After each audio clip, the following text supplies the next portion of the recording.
Hi there, I'm Rebecca and a really warm welcome back to my channel, PumpkinBecki. In this week's video we are going to repot my little Shohin maple.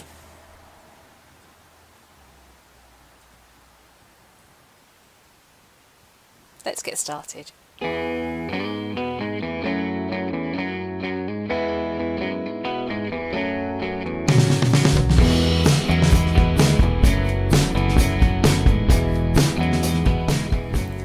So my little Shohin bonsai is from Windy Bank Nurseries, and I don't know how long it's been in this pot, but last year I noticed it was really starting to lose any structure to the soil, so it really could do with repotting, reassessing. Some of the twigs also need taking back. They pushed out some lovely long growth towards the end of the season, and I have also got bud casings that I can take off as well. So let's get started with this little beastie. So the first operation is to remove this little tree from its pot. It has been wired down via a bar of metal,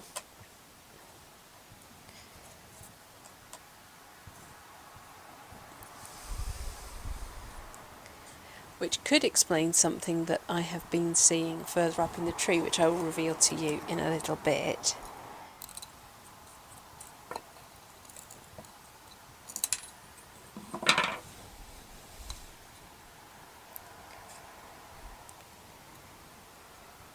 This little tree has really dried out over the winter, probably not being helped by some of this quite aggressive weed growth sitting on the top.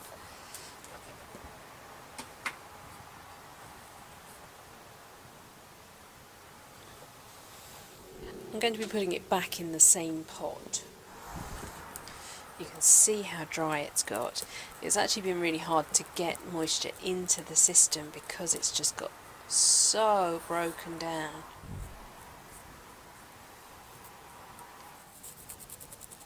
So I've had this tree for probably a couple of years now, and I haven't repotted it. I think I've added some macadamia to the top maybe, but I haven't actually looked at repotting it. And who knows how long it had been in this pot prior to that.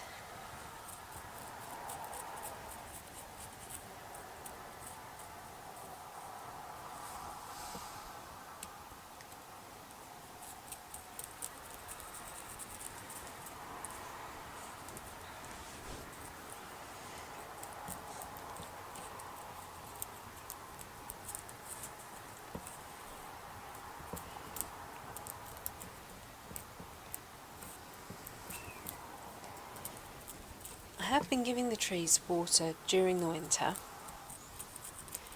This little tree has always struggled to get enough moisture into it.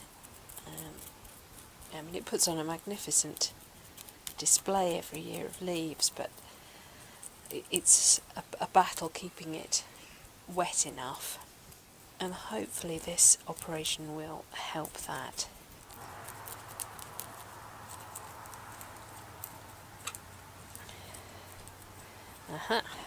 Okay. That was the drainage mesh and chunks of wire.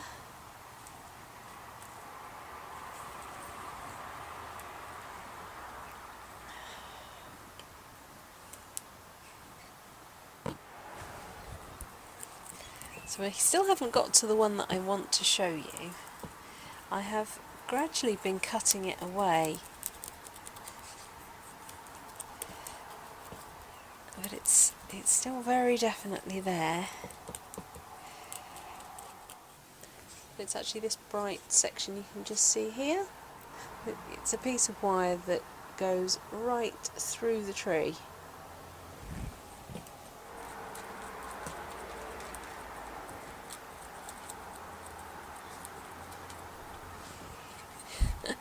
There are some seriously square roots in this little pot.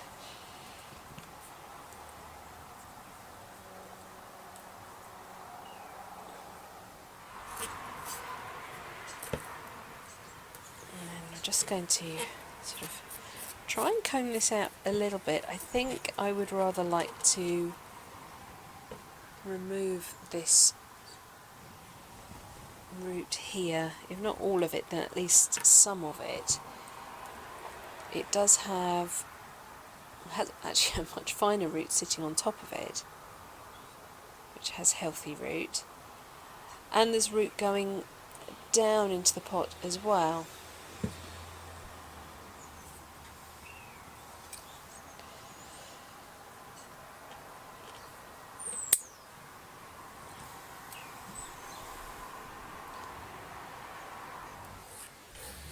And considering how much top growth this supports, I'm surprised there's not more root here.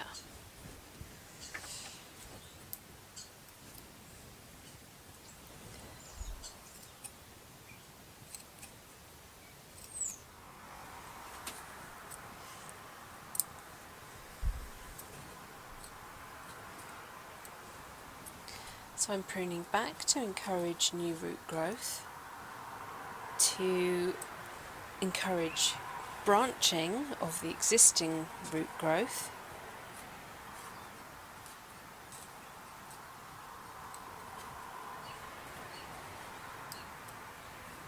and to allow it to go back into the pot. I don't think that's going to be a huge issue because there really isn't as much root as I thought, but I don't want to be trying to sort of bend it and twiddle it to get it in. Anything that's growing upwards is going to come off.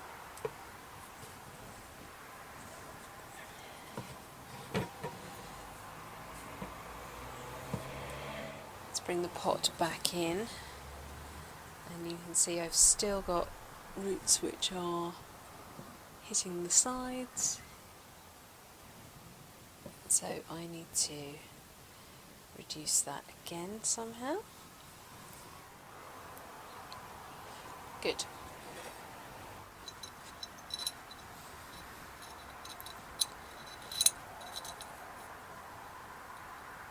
I've just made a little bunny ear clip for the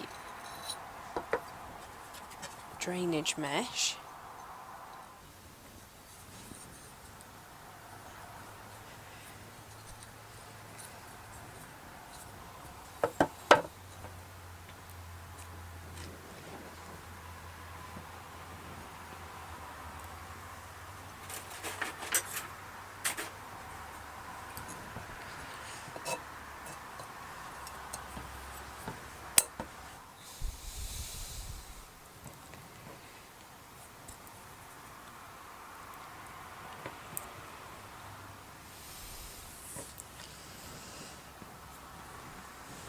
Okay, I did manage to get another piece of wire out from the centre there. That really annoys me, and I see it every time I look at this tree. The tree's sort of grown round it now. I have no idea where it's fixing to on the other side. I just every now and again have to nibble an extra bit away.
drop sticking in of the soil components around the root is really important. It's amazing how much disappears once you actually start firming it in like this. Not just because it goes over the top and it's not coming out of the bottom, just knitting these little particles together.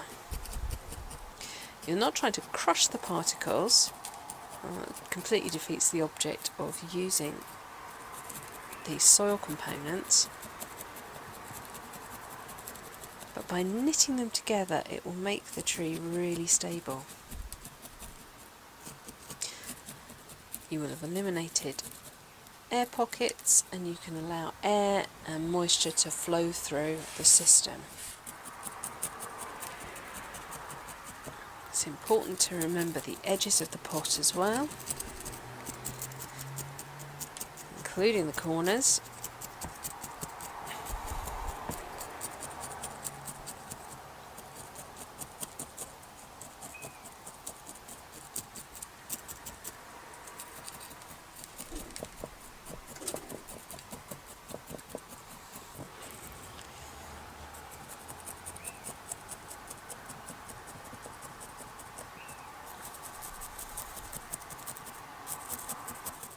And now that the tree is lovely and firm, we can go ahead and cut back the tie-down wires.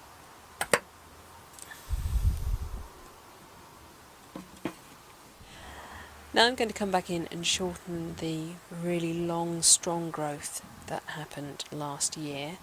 Make sure I haven't got any trifurcations, where branches go from 1 into 3 instead of into 2. We do not want that. I'm leaving a little stub behind my cuts so that there is something to die back.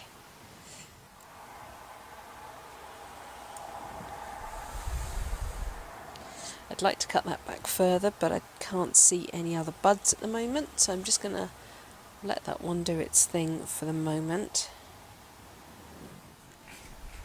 Again, the greenhouse is rammed absolutely solid with dahlias and other things which are overwintering, and it is definitely making life a little bit tricky.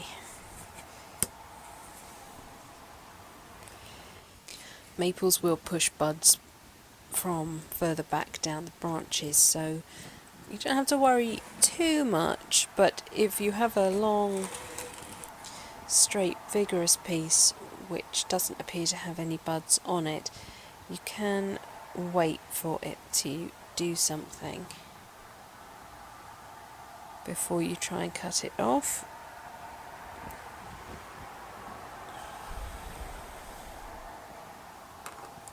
Or we could just go, actually, I'm going to remove the whole thing.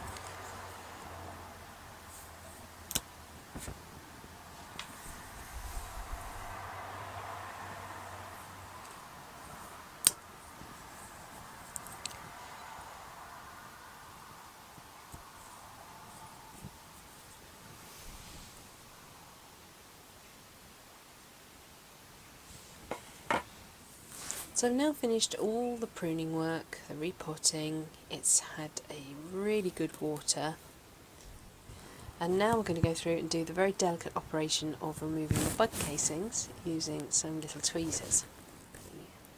So here's the bud, and you can just see that it has emerged from this casing, the bright pink casing. And with a small pair of tweezers we can peel that away.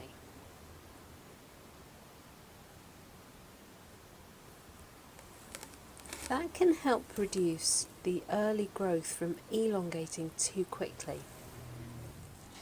I think the idea is that a bud that is encased in this sort of protective sleeving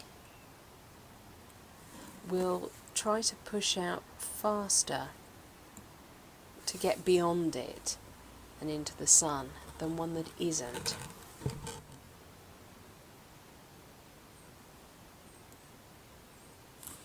And the sooner you do this, the better.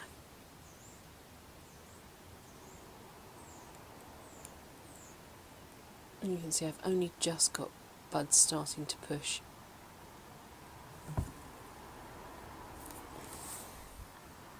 I've done a whole video on this subject, so feel free to have a little look at the video. I'm popping a card to it here on the screen right now.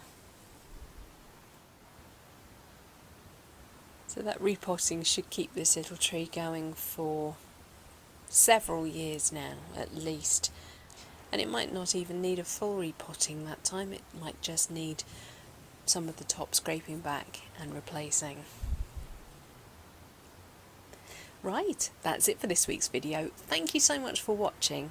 Please remember to rate, share and subscribe to me here on YouTube. And until next time, bye.